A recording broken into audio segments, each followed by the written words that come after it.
네, 오늘 이렇게 뜻깊고 에너지가 넘치는 파워풀 콘서트 함께해 주신 패널 여러분 그리고 관계자 여러분 반갑습니다. 저는 오늘 콘서트의 진행을 맡은 아나운서 문채희입니다. 반갑습니다.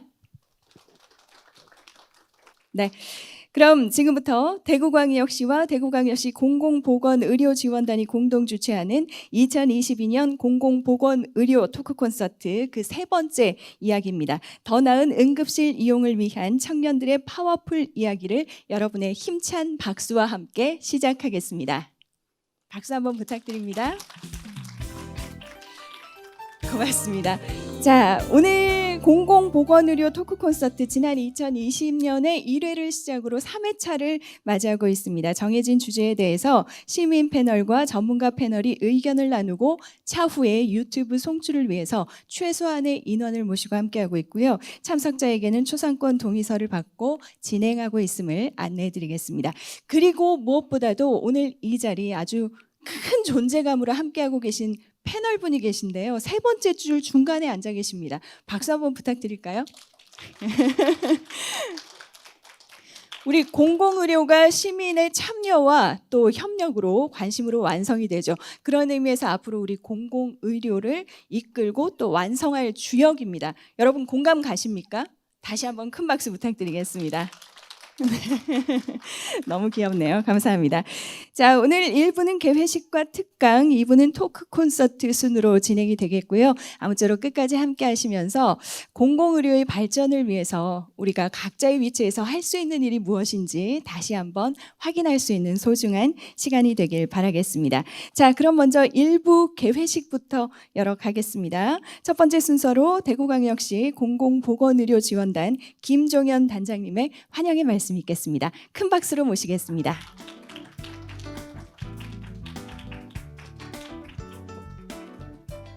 네, 반갑습니다. 대구광역시 공공보건의료지원단 단장을 맡고 있는 경북의대 김종현입니다. 저희가 2020년 7월에 대구광역시 공공보건의료지원단이 출범했습니다. 그리고 이제 20년에 1차, 그다음에 2차에 이어서 올해 3차 공공보건의료 토크 콘서트를 갖게 되어서 너무 기쁘게 생각합니다. 저희가 첫 번째 공공의료 토크 콘서트에서는 공공의료에 대한 시민 인식을 주제로 저희가 이야기를 나누었고요. 두 번째 토크 콘서트에서는 대구의료원의 시민들이 바라는 대구의료원의 모습에 대해서 저희가 이야기를 나누었습니다. 그리고 세 번째 저희가 오늘 더 나은 응급실 이용을 위한 우리들의 역할, 우리들이 어떤 것들을 해야 될까라는 것들을 주제를 가지고 토크 콘서트를 가지게 되었습니다. 이 공공의료라는 것은 사실 우리 국민이라면 누구든지 어디에서든지 필요할 때 최소한 생명과 관련된 필수 의료 서비스들을 보장받을 수 있는 게 이 공공의료고, 사실 이거는 국가와 지방자치단체의 의무이고 시민이 당연히 누려야 될 권리입니다. 그래서 그 중에서도 우리가 필수 의료라고 하면 응급, 그다음에 중증 외상, 심혈관 질환, 분만, 출산 이런 이제 다양한 영역이 있는데, 그 중에서도 특별히 저희가 응급의료, 응급실 이용을 첫 번째 주제로 한 것은 사실 우리 지역에 우리 대구 시민들께서 평소에 응급실 이용에 있어서 상당히 많은 불편함과 또 응급실 이용에서 적절한 건강권의 보장에 있어서 조금 부족한 점이 좀 있기 때문에 저희가 이러한 부분들을 저희가 정확하게 시민들에게 알리고 어떻게 하면 조금 더 나은 응급실 이용을 통해서 우리 시민분들의 건강권을 확보할 수 있을까라는 고민에서 이 주제를 가지고 토크 콘서트를 개최하게 되었습니다. 이 자리에 참여해 주신 우리 7분의 시민 패널 여러분, 그다음에 우리 귀여운 꼬마 친구까지, 그리고 바쁜 가운데서도 참여해 주신 우리 이영희 보건의료 정책관님과 오늘 특강을 맡아주신 경북대 병원의 유현욱 교수님, 너무 감사드립니다. 오늘 이 행사가 모쪼록 처음부터 끝까지 안전하고 즐거운 그런 자리가 되길 희망합니다. 감사합니다. 네, 감사합니다. 대구광역시 공공보건의료지원단 김종현 단장님의 환영의 말씀 함께 하셨습니다. 함께 해주신 많은 분들에 대한 감사를 담아 주셨습니다. 계속해서 다음은 대구광역시 이영희 보건의료정책관님을 모시고 축하의 말씀을 청하겠습니다. 큰 박수로 모시겠습니다.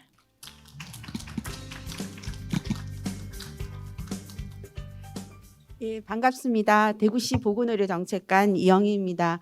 먼저 오늘 이 행사를 준비해 주신 김종년 대구시 보건의료정책지원단장님, 그리고 강의를 맡아주시는 류현욱 대구시 응급의료협력추진단장님께 감사의 말씀을 전합니다. 또한 오늘 이 장소까지 귀한 발걸음을 해주신 많은 분들께 감사의 인사를 전합니다. 최근 우리가 서울 아산병원의 간호사가 근무 중에 뇌출혈로 사망한 안타까운 사실을 접하면서 필수 의료 분야에 대한 학충의 더욱 관심을 가지게 되었습니다. 이러한 필수 의료 분야 중에서도 무엇보다도 응급의료 분야가 가장 중요하다고 생각합니다. 최근에 모든 국민을 충격에 빠뜨렸던 이태원 참사에서 응급의료 대응 시스템에 대해서 우리가 다시 한번 생각하게 되었고, 또 장기화된 코로나19 사태를 경험하면서 주말이라든지 야간 시간대 지역의 응급실을 이용하면서 감염의 문제를 다시 한번 경험했으리라 생각합니다. 오늘 청년 여러분들이 이러한 생생한 경험과 진솔한 이야기들로 대구시의 응급의료 체계의 문제점을 인식하고 해결하는 데 소중한 시간이 되기를 기대합니다. 대구시에서는 심폐소생술이라든지 자동심장 충격기의 보급, 또 응급의료 협력추진단 운영 지원 등 지역의 응급의료 확충을 위해서 각고의 노력을 계속하도록 하겠습니다. 대구의 희망이자 미래인 청년 여러분들의 건성을 기원합니다. 감사합니다. 네, 감사합니다. 대구광역시 이영희 보건의료정책관님의 축하의 말씀 함께 하셨습니다. 응급의료의 중요성에 대해서 진지하게 고민하는 자리가 됐으면 좋겠다는 바람의 말씀을 담아주셨네요. 감사합니다. 자, 그러면 토크 콘서트에 앞서서 특강부터 진행을 하겠습니다. 강의 내용에 관련된 궁금증은 2부 토크 콘서트에서 함께 우리가 풀어보는 시간을 가질 거고요. 자, 오늘 특강을 해주실 분을 소개해 드리겠습니다. 아주 정성껏 특강을 준비해 주셨거든요. 현재 경북대학교 응급의학과 교수이시면서 대구 응급의료 협력 추진단장 그리고 대한응급의학회 정책이사를 맡고 계신 류현욱 단장님이십니다. 오늘 대구광역시 응급의료 현황과 청년들의 응급실 이용을 주제로 특강을 준비해 주셨습니다. 큰 박수로 모시겠습니다.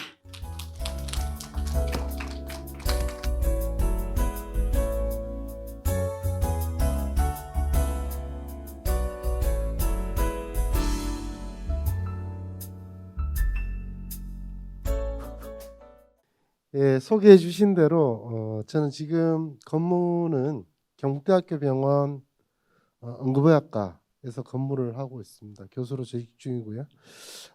여기 이영희 정책관님 계시지만 우리 대구시에서 대구시 우리 응급의료 발전 또 그를 통한 우리 대구 시민 응급의료 이용자들의 어떤 그 치료 결과 개선 이런 것들을 목표로 해서 대구 응급의료 협력 추진단을 대구시에서 저 운영 중에 있습니다. 거기 지금 단장 맡아가지고 일을 하고 있습니다.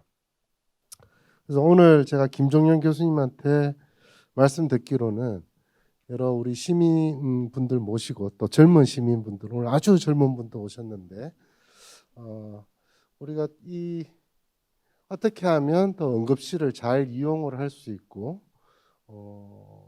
또 이게 어떤 사회적인 의미를 갖고 있는지 이런 부분들에 대해서 같이 얘기할 수 있는 그런 자리라고 들었습니다. 오늘 그 전체적인 어떤 이야기의 틀이 공공보건의료라는 틀 속에서 이야기되고 있습니다. 공공보건의료 토크 콘서트 세 번째 이야기인데요. 일단 이 응급의료를 이야기할 때 왜 이 공공 영역에서 우리가 다루느냐 한번 생각해 볼 수 있겠죠. 이 응급의료는 그 특성이 어떤 내가 어떤 비용을 지불하고 내 입맛에 맞는 기호에 맞는 그런 어떤 소비재 상품을 구입하는 그런 개념이 아니라 이 응급의료라는 것이 가지고 있는 특성은 우리 모든 시민, 국민들이 같이 합리적으로 효율적으로 이용을 해야 되는 공공재적인 어떤 자원의 성격을 가지고 있기 때문에 이를 잘 활용을 해야지 손해받고 소외되는 사람이 없다는 겁니다. 즉 우리가 같이 협력해서 합리적인 이용을 할 수 있어야 되는 그런 자원을 제공하는 것이 응급의료고 이용해야 되는 것이 응급의료다. 그래서 공공보건의료를 이야기할 때 응급의료가 그 한 꼭지로 항상 들어가는 것 같습니다. 제가 오늘 우리 대구시 응급의료 현황이라고 할까요? 그 부분들 좀 말씀을 드리고 응급실 이용하는 데 있어 가지고 또 우리가 생각해 봐야 될 부분들을 좀 말씀드리도록 하겠습니다. 여러분 우리나라의 응급의료 체계가 확립된 지 얼마나 되었을까요? 시간이 그렇게 길지는 않습니다. 응급의료에 관한 법률은 우리나라에 1995년에 제정이 되었고요. 이 응급의료 기관을 어떻게 정의하고 그걸 법률적 내용에 담아서 거기에 필요한 시설이나 장비나 인력을 국가에서 준비를 하고 또 우리 시민, 국민, 환자분들이 이용을 할 수 있도록 하는 이런 응급의료 체계라고 하는데요. 이런 체계에 대한 내용들이 만들어진 것은 2001년입니다. 그래서 지금 채 20년 조금 남짓해서 우리가 지금 발전시켜 나가고 있는 과정이고요. 이게 지금 보여드리고 있는 지도가 2015년에 우리나라에서 만든 응급의료 권역이 되겠습니다. 전국을 29개 권역으로 나누고 이전에 대구시다, 서울시다, 부산이다 이렇게 행정구역 중심으로 해서 응급의료 시스템을 구축을 하던 그런 한계를 극복을 하고 응급의료 생활권이라고 우리가 표현을 하는데요. 응급 환자는 골든타임이 있습니다. 좀 이따 다시 말씀드리겠지만 적절한 시기 안에 치료를 제공을 할 수 있는 응급실로 환자가 갈 수 있도록 응급의료 생활권에 맞추어서 행정구역을 넘어서서 전국을 29개 응급의료 권역으로 나누고 당시에 행정구역 중심으로 했을 때 21개소 중심 기능을 하는 권역 응급의료 센터를 이때 당시에 40개로 확충을 하겠다. 2015년에 보건복지부에서 계획을 수립을 하고 지금까지 진행 중입니다. 여기 지도에 보시는 바와 같이 6번이 대구가 속한 진료권이 되겠는데요. 지도를 좀 확대해서 보면 우리 대구 응급의료 진료권이 책임지고 있는 또 커버해야 되는 지역들은 보시는 바와 같이 대구광역시를 중심으로 해서 위쪽으로 군위, 영천, 경산, 성주, 거창, 고령, 청도, 합천까지 포함하고 있습니다. 즉 행정적으로 보면 대구광역시, 경상북도의 남쪽 그리고 경상남도의 북쪽 지역을 우리가 커버하고 있다. 이렇게 보시면 되겠습니다. 대구시의 인구가 지금 250만 조금 부족한 걸로 제가 최근 통계에서 봤습니다만 지금 대구 응급의료 권역 29개 권역으로 나누어진 지금 요 보여드리는 지도에 포함된 배경 인구 수는 약 300만 정도 됩니다. 대구에는요 병원 전단계 응급 환자가 발생했을 때 여러분 보통 119 구급차를 통해서 병원에 오시게 되는데 119 구급차를 운영하는 소방서가 최근에 강서 소방서가 늘어나서 총 8개 소방서가 운영이 되고 있고 거기에 약 48개 안전센터에서 구급차를 운영을 하고 있습니다. 연간 119 구급차를 이용하는 환자 건수는 보시면 코로나 이전 2019년까지 해서 약 요청하는 건수는 12만 건 정도, 그중에 구급차가 출동해서 응급 환자가 많네 하고 병원으로 이송하는 건수는 연간 한 8만 건 정도 되었습니다. 그래프를 보시면 계속 증가하고 있는 그런 추세를 보이고 있습니다. 여러 가지 이유가 있겠지만은 갈수록 고령화되어 가고 있는 인구 구성 그리고 응급 상황에 응급실을 이용하려고 하는 의지, 선호 이런 것들이 증가하는 것들이 그 요인으로 볼 수가 있겠습니다. 그럼 우리 지역에는 응급실 하는데 응급실을 구분해서 볼 때 어떤 응급실들이 운영이 되고 있느냐? 우리나라는 아까 전달책에 말씀드렸습니다만 권역응급의료센터, 지역응급의료센터, 지역응급의료 기관으로 그 종별 분류를 해서 환자가 자기의 중증도에 맞게 진료를 받을 수 있도록 시스템을 구축을 하고 있습니다. 근데 권역응급의료센터는 대구에는 경북대학교 병원과 영남대학교 병원 두 군데가 운영이 되고 있고요. 지역응급의료센터는 4개 병원이 있습니다. 지정되어서 운영이 되고 있고 지역응급의료기관은 최근에 대구 시내에 있는 동산병원이 추가가 되어서 지금 11개 운영이 되고 있는데 제가 이 테이블을 보여드리는 이유가 자 이제 다른 지역하고 한번 비교해 볼 때 대구가 인구가 250만, 부산이 인구가 보통 100만 더 많죠. 350만. 광주는 우리보다 인구가 한 100만 적습니다. 150만 인구 배경 인구 수를 가지고 있는데 응급의료 기관의 숫자가 어떤 차이를 보이고 있는지 여러분께 말씀드리고자 이 테이블을 가지고 왔습니다. 권역응급센터는 부산에는 이제 부산대학교 병원이 운영을 하다가 어떤 특정 사유가 있어가지고 지역응급센터로 지금 운영이 되고 있어서 한 군데 적은 걸 빼놓고는 테이블에서 보시는 바와 같이 지역응급의료센터, 지역응급의료 기관 숫자가 대구시가 부산이나 광주에 비해서 상대적으로 부족한, 그러니까 책임져야 되는 기관당 배경 인구 수가 더 많은 것을 여러분이 보실 수 있겠습니다. 자, 3개 그 종별 분류가 되어 있다고 했는데 이건 법에 명시되어 있는 그런 내용이 되겠습니다. 전국에는 현재 38개 권역응급의료센터가 지정되어서 운영되고 있는데 법에서 명시하고 있는 그러니까 경북대학교, 영남대학교 병원은 이러이러한 일을 해야 된다라고 했는 게 크게 4가지가 있습니다. 중증 응급 환자를 진료를 해라. 그리고 재난 대비 거점 병원의 역할을 해라. 그리고 지역 내 응급의료 관련 종사자, 구조사들도 있을 수 있고 응급 구조사들도 있을 수 있고 또 119 구급대도 있을 수 있고 그 분야에 관여하는 근무하시는 간호사분들도 있을 수 있습니다.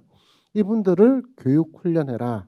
그리고 그 밑에 있는 지역응급의료센터, 지역응급의료기관에서 응급 환자를 진료를 하고 해당 기관에서 최종 진료를 제공을 할 수 없다. 더 상급 병원으로 이송을 해야 되겠다라고 결정한 경우에는 그런 환자들을 그 지역 내에서 책임지고 수용을 해라라고 이렇게 되어 있습니다. 지역응급의료센터는 해마다 뭐 지정되었다, 취소되었다 약간 차이가 있지만 지금 약 125개소 운영이 되고 있고요. 지역응급의료기관은 240개소. 대구에는 아까 요 앞 슬라이드에서 보여드린 그런 기관들이 운영되고 있습니다. 이 외에도 권역 외상센터가 지금 따로 지정되어서 운영되고 있고 소아전문센터라든가 화상 환자를 전문적으로 치료하는 화상전문센터 등이 지금 전문센터로 또 지정되어서 운영이 되고 있고요. 최근에는 정신질환자 응급센터도 지정돼서 운영되고 있는데 아직까지는 좀 미미한 실정입니다. 이 응급의료를 표현할 때 가장 많이 쓰고 있는 그런 문구가 되겠습니다.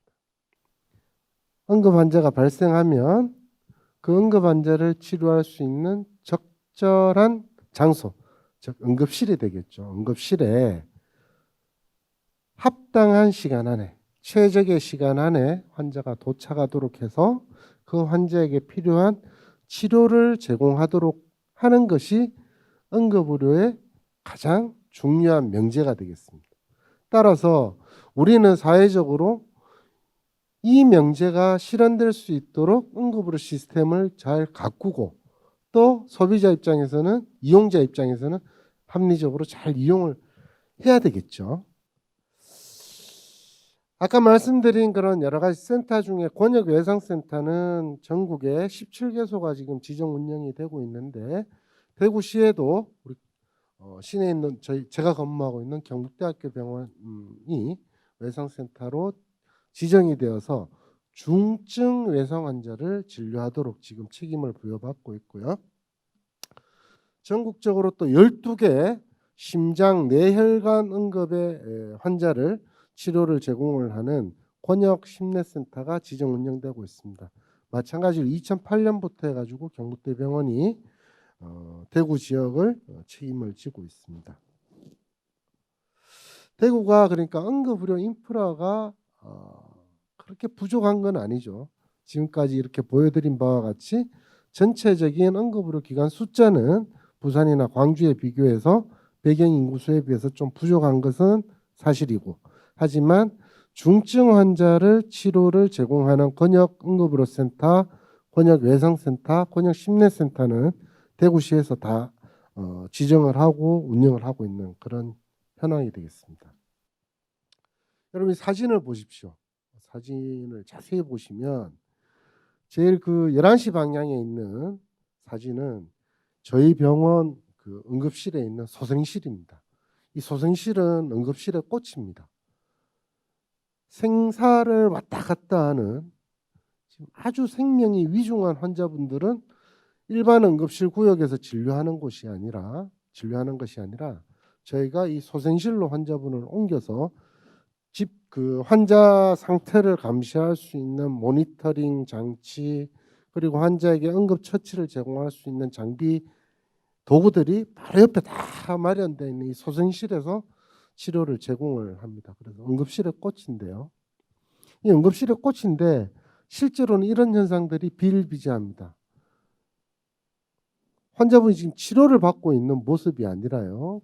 지금 환자분이 장시간 체류하면서 그냥 심하게 얘기하면 입원하신 것처럼 그 자리에 위치하고 있는 그런 모습이 되겠습니다. 어떤 문제가 야기될까요? 생사를 왔다 갔다 하는 응급 환자가 소생실 치료가 필요해서 또 응급실에 들어왔을 때 정작 집중적인 치료를 제공받을 수 있는 공간이 부족하다는 것이 되겠죠. 1시 방향에 있는 사진 역시 저희 병원 사진인데요. 저곳에 환자분들이 많이 누워 계십니다. 근데 저기는 실제로는 진료 공간이 아닙니다.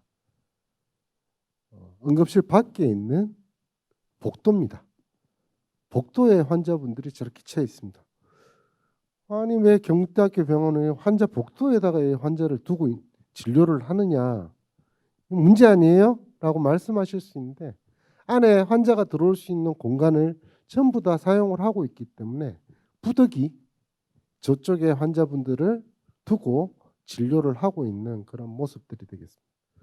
저게 1년에 어쩌다 발생하는 사진이 아니고요. 거의 1년 365일 매일 저런 현상들이 나타나고 있습니다.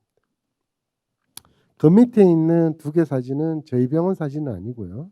영남대학교 병원하고 동산병원 응급실 사진이 되겠는데, 보시면 복지부에서 전국에 있는 주요 응급센터별로 얼마나 환자들로 복잡거리냐 조사를 했는 게 있는데, 제가 빨간색으로 표시해 놓았습니다만 이때 당시만 해도 경북대학교 병원이 3등이었는데 지금 1등이 되어 있고요.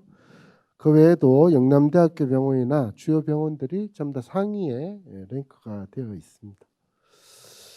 그러니까 대구 지역의 응급실들이 상당히 혼잡하다, 다른 지역에 비해서. 자, 왜 이렇게 혼잡할까요?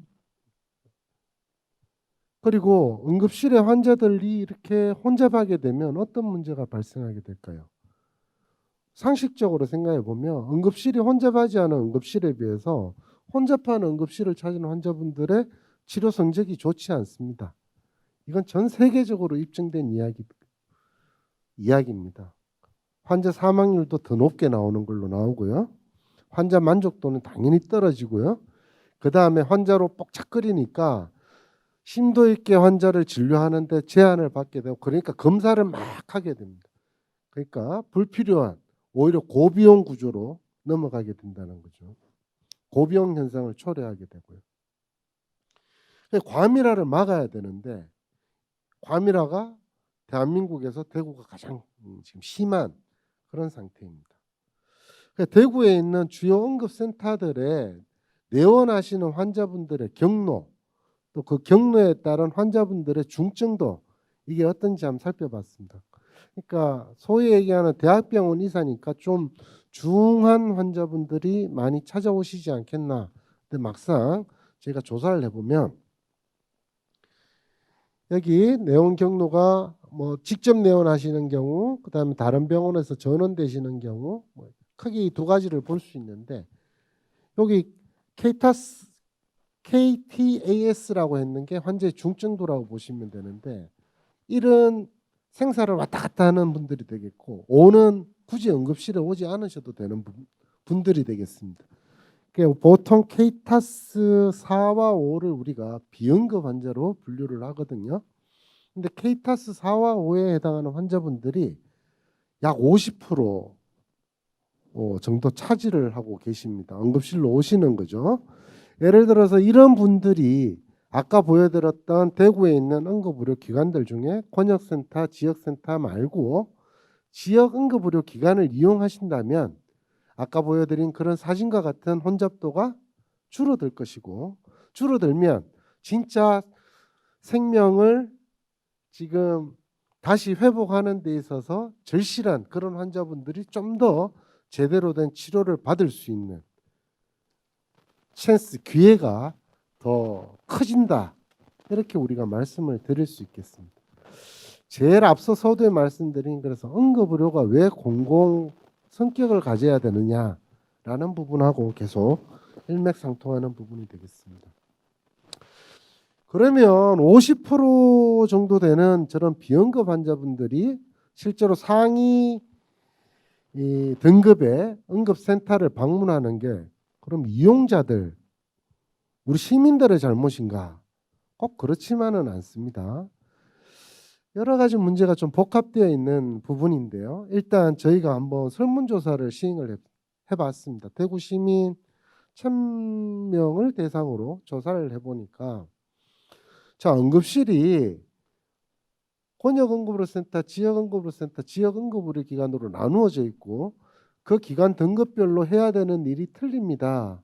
이걸 알고 계십니까? 라고 물어보니까 딱 절반 정도가 잘 모른다 라고 대답을 하셨고요. 또 우리나라에서는 응급실에 비응급 환자가 상위 상급 병원의 응급실을 이용을 할 때는 본인 부담금을 많이 내도록 하고 있습니다. 몇만 원 더 내도록 하고 있는데 이를 통해 가지고 비용을 분담하게 함으로써 경증인 경우에는 경증 환자를 치료할 수 있는 지역 응급의료 기관급의 병원으로 유도를 하려는 정책이죠. 그런데 응급의료 관리료의 차이가 나는지 알고 계십니까? 라고 물으니까 70%가 모른다. 아예. 국가에서 쓰고 있는 정책 수단을 모르고 있는 겁니다. 그래서 응급실을 그러면 이런 증상을 가지고 있을 때 어떤 응급실이 본인한테 적합한 응급실인지 안내가 필요하다고 생각하십니까? 그런 서비스를 제공받을 의향이 있으십니까?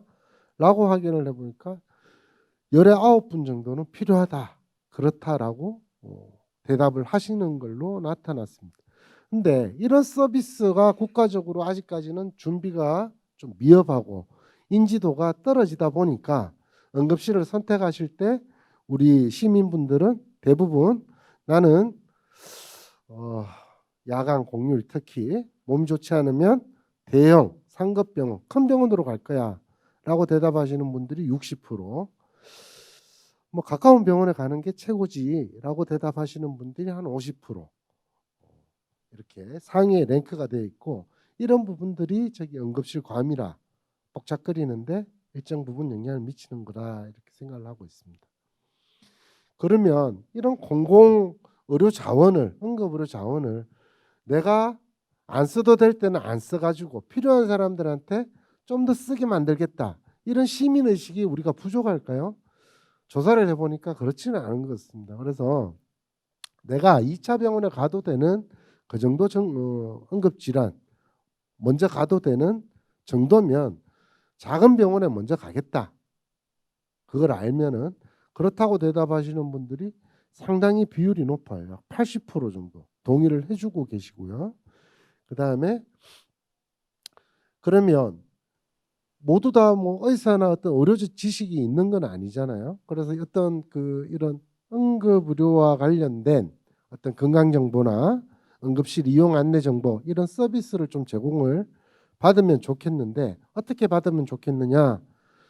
전화해 가지고 물어보겠다. 또는 병원에 직접 전화해 가지고 물어보겠다. 이런 분들이 한 80% 되는데 아직까지 우리가 이 시스템을 갖추고는 있지만 실제로는 충분하게 제공을 못하고 있기 때문에 전화를 걸면은 실제로 연락이 잘 안 되는 이런 것들을 여러분들이 경험하고 계십니다. 지금 우리나라에서는 통일해 가지고 119 구급 상황실에서 이런 병의원 안내 그리고 질병 상담을 해주고 있습니다. 응급 환자에 대해서. 그래서 환자가 발생하고 상황실에 119 전화를 하면 필요하면 상황실에서 구급차를 출동시키기도 하고요. 또 단순하게 그 환자분에게 적합한 병원을 안내하거나 또는 약만 필요하신 분에게는 약국을 안내해 드린다거나 이런 업무를 담당을 하고 있습니다. 잘 모르시는 경우가 많고요. 또 우리나라의 중앙응급의료센터에서는 이젠이라는 응급의료 포털 서비스를 제공을 하고 있는데요. 이젠 치고 들어가면 일반인들도 이 사이트에 로그인 없이 접속이 가능하고요. 제일 왼쪽에 응급실 찾기를 클릭하셔가지고 대구 지역을 선택을 하면 이 대구 지역에 있는 응급실 리스트가 이렇게 쭉 뜹니다. 그리고 이 응급실들이 어떤 기관인지도 확인을 하실 수가 있고 친절하게 그 접속한 분에서 거리를 동시문으로 해서 가까운 병원부터 먼저 정보를 제공을 하고 있습니다. 여기 접속해서 클릭해서 들어가시면 내가 대구 가령 중구에 거주하고 계시면 중구를 클릭을 하고 권역응급의료센터, 지역응급의료센터, 지역응급의료 기관을 다 클릭을 해놓고 어떤 응급센터가 내가 살고 있는 곳 근처에 있는지 조회를 딱 누르시면 중구에 있는 경북대학교 병원, 동산병원, 뭐 곽병원 이런 병원들이 쭉 나오게 되고요. 여기에 내가 알고 싶은 정보도 일부분 제공을 하고 있습니다. 여기 보시면 지금 경북대학교 병원에 요 제가 11월 7일인가요? 오늘 발표 때문에 접속해서 캡처 떠온 건데 보시면 경북대학교 병원은 지금 병상 없이 진료를 받고 있는 환자분이 16분 누워 계신다는 거고요. 상당히 복잡하다는 거죠. 대구 동산병원의 경우에는 2병상이 비어 있고 곽병원에는 8병상이 비어 있다는 겁니다. 그래서 좀 더 덜 혼잡한 응급실이 어딘지 이런 정보도 같이 얻을 수가 있고 지금 코로나 때문에 어떤 열이 나고 이럴 때 격리실을 이용을 하는 곳도 있는데요. 경우도 있는데 그런 격리실도 지금 병상이 어느 정도 비어 있는지 일반인들도 쉽게 확인을 할 수가 있습니다. 비응급 환자가 응급실에 오시면 부득이하게 저는 복잡한 상황을 해소하기 위해서 우리 대구시하고 같이 아까 말씀드린 대구응급의료협력추진단에서는 비응급 환자분들은 그런 경증 환자분들을 치료로 할 수 있는 대구에 있는 인근 병원들로 다시 전원을 보내드리는 그런 업무를 수행을 하고 있습니다. 보시면 환자가 일단 대합병 큰 병원으로 오셨는데 저희가 검사를 하고 확인을 해보니까 큰 병원에 입원하지 않으셔도 되는 단순한 또는 경증의 환자분인 경우에는요. 코디네이터 간호사들이 있어서 이 환자분한테 적합한 입원 치료를 제공할 수 있는 대구에 있는 병원들을 소개시켜 드리고 그쪽 병원으로 이용을 원하시면 저희가 전원을 하고 그 병원에 연락을 해주는 그런 서비스가 되겠습니다. 나이를 전원을 가고 할 때 또 필요 없는 검사를 중복해서 하지는 않냐. 그리고 내가 앞서 병원에서 진료본 그런 내용들이 저 병원에 제대로 내가 다시 가는 병원에 전달이 되느냐. 이런 것들은 저희가 이런 전산 시스템을 이용해서 전원 보낸 병원과 다시 전원 받은 병원에서 환자 정보에 필요한 것들을 진료에 필요한 정보들을 확인을 할 수 있도록 그렇게 해놓았고요. 여기에 참여하고 있는 병원들이 응급의료 센터가 아닌 병원들이 약 50개 정도 저희가 같이 협력 사업에 참여하고 있습니다.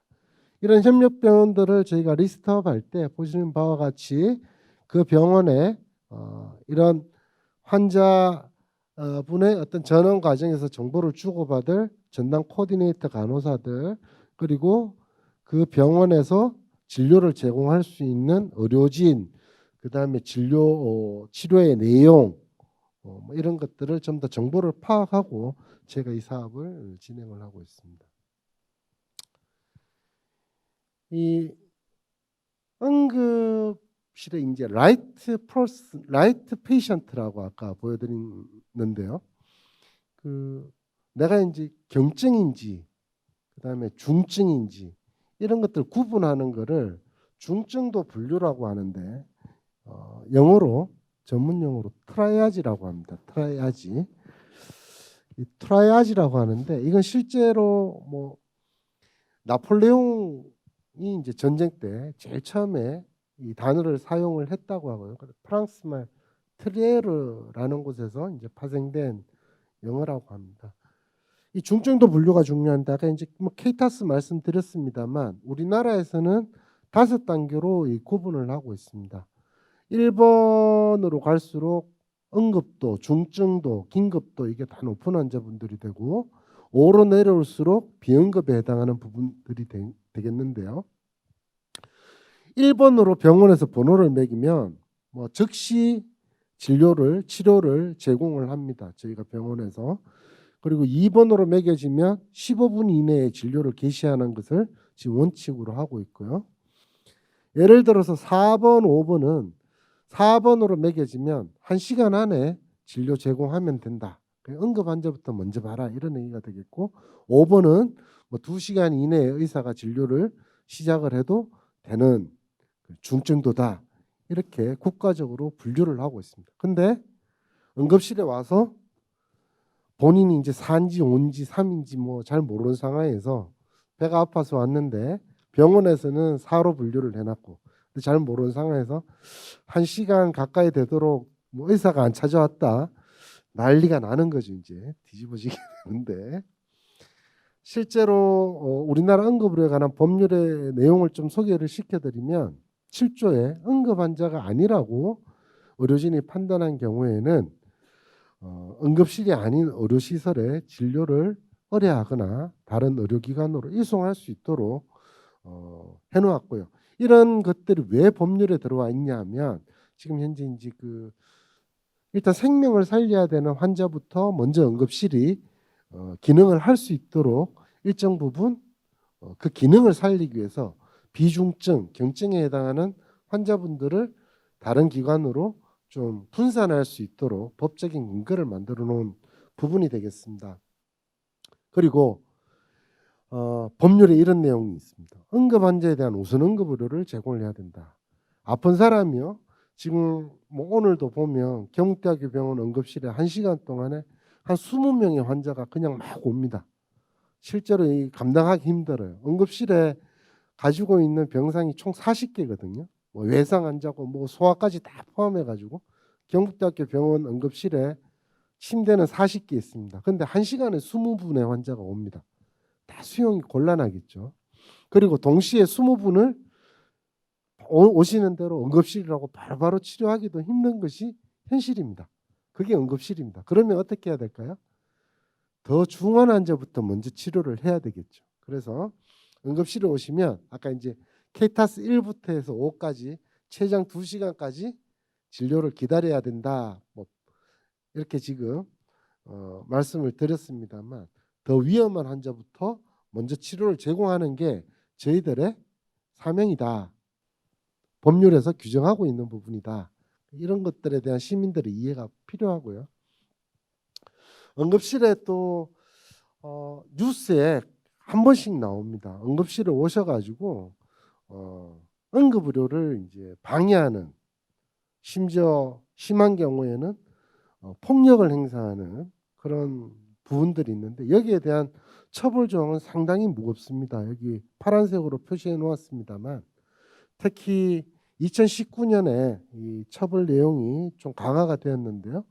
응급실에 와서 다소 불만이 있더라도 응급실이라는 곳이 애초에 가지고 있는 그런 환경적인 부분들을 이해를 하시고 앞서 말씀드린 우선 응급 환자부터 먼저 처치하게 되어 있는 부분들 그리고 응급실이 외래나 종합검진과 같이 내 입맛에 맞게 어떤 치료를 제공하는 검사를 제공하는 이런 기능과는 차이가 있다는 부분 이런 부분들을 좀 이해를 하시고 최대한 응급실 의료진들의 어떤 안내 뭐 이런 부분들에 좀 협조해 주시면 좋겠습니다. 그것이 근데 저희가 이제 보는 거는 특히 이제 왜 내부터 먼저 안 해주나 그리고 경증으로 오신 분들이 중증으로 오신 분들은 소리 낼 힘이 없습니다. 치료에 잘 따라오십니다. 근데 진짜 경증으로 오신 분들은 오히려 막 목소리가 커지십니다. 바로 옆에 심폐소생술을 하는데도 내 여기 째진 상처를 지금 빨리 치료를 안 해준다고 그렇게 심한 분도 계시거든요. 근데 이런 부분들에 대한 시민들의 협조가 이 공공의료라는 특성을 가진 응급의료 현장에서 좀 발휘되었으면 좋겠다 이런 말씀을 좀 드리고요. 마지막으로 드리고 싶은 말씀은 응급실이 복잡하다. 그래서 나한테 맞는 응급실을 써야 된다. 경증인데 비중증인데 상급병원 응급실로 가면 안 된다. 앞서 이런 부분들을 설명을 드려놓으니까 정작 응급실을 내가 이용해야 되는 경우에도 응급실을 이용하시는 거를 꺼려하실 수가 있겠다. 걱정이 되어서 제가 마지막으로 이 말씀을 드리고 싶습니다. 그래서 슬라이드를 준비했고요. 응급질환에는 골든타임이라는 게 존재를 합니다. 이 골든타임 내에 치료를 시작을 하면요. 치료 결과가 좋습니다. 근데 이 골든타임을 넘어서게 되면 영구적인 어떤 장애가 남거나 또는 생명에 영향을 미칠 수 있는 상황이 발생할 수도 있습니다. 그럼 이런 골든타임이 적용되는 그런 응급질환들은 어떤 것들이 있느냐 이걸 잘 알아야 되겠죠. 그래서 많은 언론 매체나 미디어에서 홍보를 하고 있습니다만 오늘 이 자리에서 다시 한번 강조를 해드리면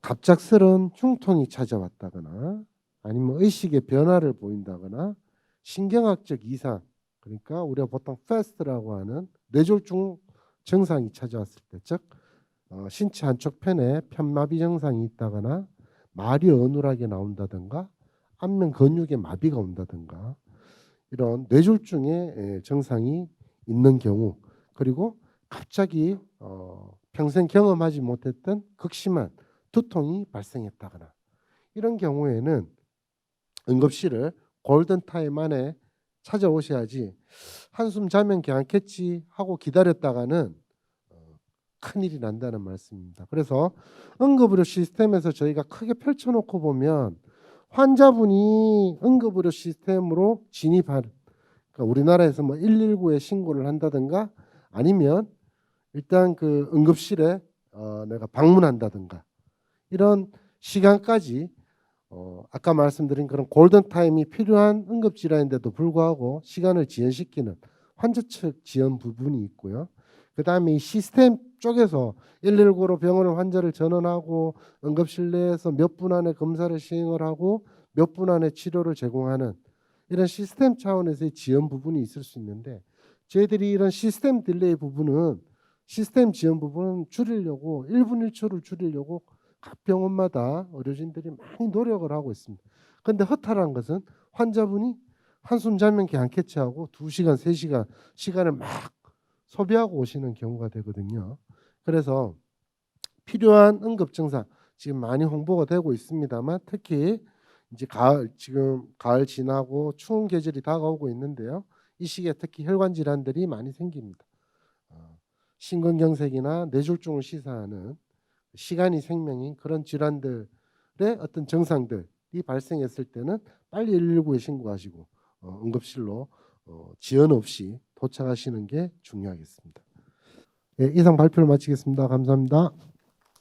네, 감사합니다. 류현욱 단장님께서 오늘 아주 알찬 특강을 준비해 주셨습니다. 다시 한번 큰 박수 부탁드리겠습니다. 잠시 후 또 토크 콘서트에서 여러 가지 이야기 소통으로 나누도록 하겠습니다.